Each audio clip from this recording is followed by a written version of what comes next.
ओम नमः शिवाय। मेरे प्यारे भाइयों एवं बहनों, मित्रों और दोस्तों, आपको आपकी अपनी चैनल भक्ति गाथा 1.7 में हार्दिक स्वागत है। तो आइए सुनते हैं मासिक शिवरात्रि व्रत कथा। पौराणिक कथा के अनुसार पूर्व काल में चित्रभानु नामक एक शिकारी था। जानवरों की हत्या करके वह अपने परिवार को पालता था।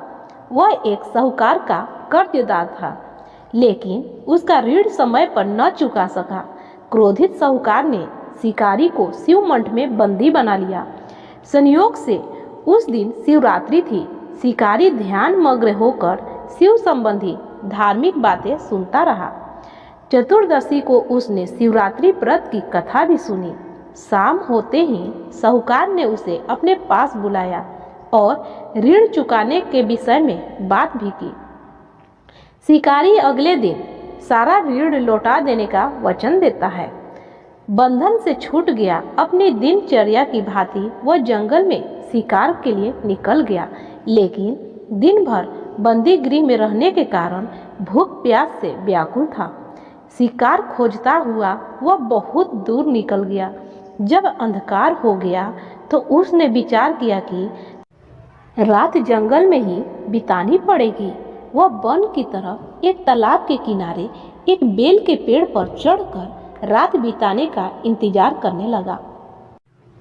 बेल वृक्ष के नीचे शिवलिंग था, जो बेलपत्रों से ढका हुआ था। शिकारी को उसका पता न चला। पड़ाव बनाते समय उसने जो टहनियाँ तोड़ी वह संयोग से शिवलिंग पर गिरती चली गई। इस प्रकार दिन भर भूखे प्यासे शिकारी का व्रत भी हो गया और शिवलिंग पर बिलपत्र भी चढ़ गए। एक पहर रात्रि बीत जाने पर एक गाभिन हिरनी तालाब पर पानी पीने पहुंची। शिकारी ने धनुष पर तीर चढ़ाकर ज्यों ही प्रत्यंचा खींची, हिरनी बोली, मैं गाभिन हूँ, शीघ्र ही प्रसव करूंगी।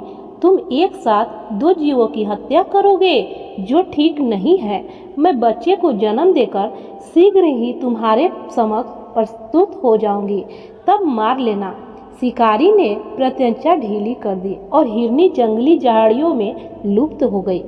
प्रत्यंचा चढ़ाने पर तथा ढीली करने के वक्त कुछ बिलपत्र अनायास ही टूटकर शिवलिंग पर गिर गए। इस प्रकार उससे अनजाने में ही प्रथम पहर का पूजन भी संपन्न हो गया। कुछ ही देर बाद एक और हिरनी उधर से निकली। शिकारी की प्रसन्नता का ठिकाना न रहा। समीप आने पर उसने धनुष पर बाण चढ़ाया। तब उसे देख हिरनी ने विनम्र पूर्वक से निवेदन किया, हे शिकारी, मैं थोड़ी देर पहले ऋतु से निवृत्त हुई हूँ। कामातुर बिरहिणी हूँ। अपने प्रिय की खोज में भटक रही हूँ। मैं अपने पति से मिलकर शीघ्र ही तुम्हारे पास आ जाऊंगी। शिकारी ने उसे भी जाने दिया। 2 बार शिकार को खोकर उसका माथा ठनका। वह चिंता में पड़ गया। रात्रि का आखिर पहर बीत रहा था। इस बार भी धनुष से लग कर कुछ बेलपत्र शिवलिंग पर जा गिरे तथा दूसरे पहर का भी पूजन संपन्न हो गई। तभी एक अन्य हिरनी अपने बच्चों को साथ उधर से निकली। शिकारी के लिए यह सबसे सुंदर अवसर था। उसने धनुष पर तीर चढ़ाने में देर नहीं लगाई।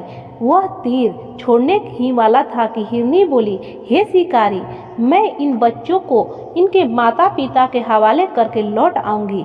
इस समय मुझे मत मारो। शिकारी हंसा और बोला, सामने आए शिकार को छोड़ दूं? मैं ऐसा मूर्ख नहीं।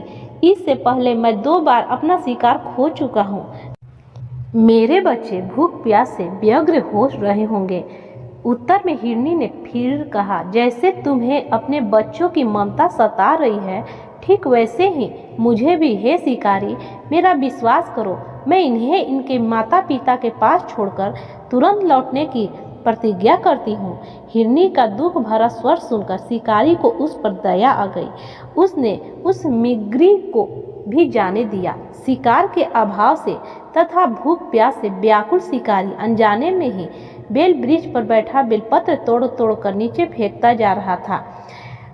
पौ फटने को हुई तो एक तंदुरुस्त मृग उसी रास्ते पर आया। शिकारी ने सोच लिया कि इसका शिकार वह अवश्य करेगा। शिकार की तनी प्रत्यंचा देखकर मृग विनीत स्वर में बोला, हे शिकारी, यदि तुमने मुझसे पूर्व आने वाली 3 मृगियों तथा छोटे छोटे बच्चों को मार डाला है तो मुझे भी मारने में विलंब न करो, ताकि मुझे उनके वियोग में एक क्षण भी दुख न सहना पड़े। मैं उन हिरनियों का पति हूँ। यदि तुमने उन्हें जीवन दान दिया है तो मुझे भी कुछ क्षण का जीवन देने की कृपा करो। मैं उनसे मिलकर तुम्हारे समक्ष उपस्थित हो जाऊंगा।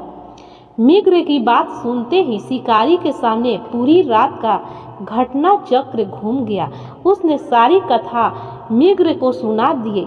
तब मृग ने कहा, मेरी तीनों पत्नियां जिस प्रकार प्रतिज्ञाबद्ध होकर गई हैं, मेरी मृत्यु से अपने धर्म में का पालन नहीं कर पाएगी। अतः जैसे तुमने उन्हें विश्वास पात्र मानकर छोड़ा है, वैसे ही मुझे भी जाने दो। मैं उन सब के साथ तुम्हारे सामने शीघ्र ही उपस्थित होता हूँ। शिकारी ने उसे भी जाने दिया।